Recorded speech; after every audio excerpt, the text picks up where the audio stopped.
हम इस बात को मान करके चले कि ये जो सताव है मसीह लोगों के खिलाफ ही लक्षित है। It is targeted against the believers, विश्वासियों के लक्षित है जो बाइबल के परमेश्वर की आराधना करते हैं, बाकी लोगों के लिए नहीं है।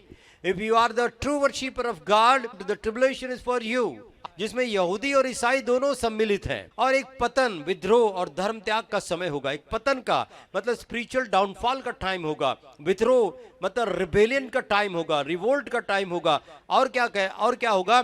धर्म त्याग का मतलब बहुत से लोग खुदावंत का इनकार कर देंगे। एंटीक्राइस्ट के आने के बाद में जब हमें एंटीक्राइस्ट की आराधना करना होगा, तब बहुत से लोग जो है उसको सहमति देंगे, क्योंकि वो इस सताव से गुजरना नहीं चाहते हैं। So there will be revolt, rebellion और धर्म का त्याग होगा।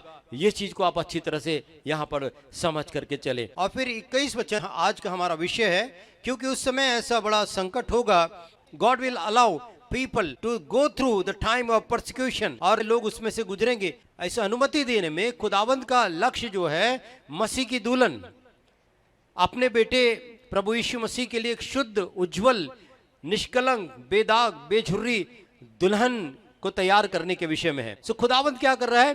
God is working in the church.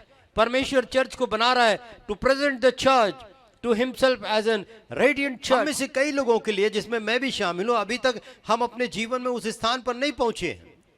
हमने मसीहत तो बहुत की है, बाकी बहुत कुछ किया, हमने कार्य किया है, बहुत से लोगों ने अपना सारा जीवन खुदा की राहों में बिताया, बट हम में से कई लोग अब तक उस स्थान पर नहीं पहुंचे हैं जहां हमारे चरित्र में दाग और झुर्रियां पूरी तरह से दूर हो जाती है, हमेशा के लिए, पूरी तरह से। We are not reach that point. अभी भी हम जो है उस स्थान पर नहीं पहुंचे हुए।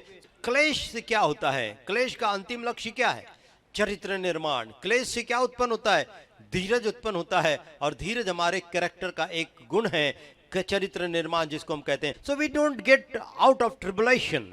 हम संकट से बाहर नहीं निकल जाते, but we become change through our right response in the middle of the character transforming difficulties. हम उन संकटों में जिस भी प्रकार से रिएक्ट करते हैं या खड़े रहते हैं, उन संकटों में हमारा खड़े रहना हमें बदलता है। हम संकट से नहीं निकलते, बट वी आर ट्रांसफॉर्म्ड। हम चेंज होते चले जाते हैं।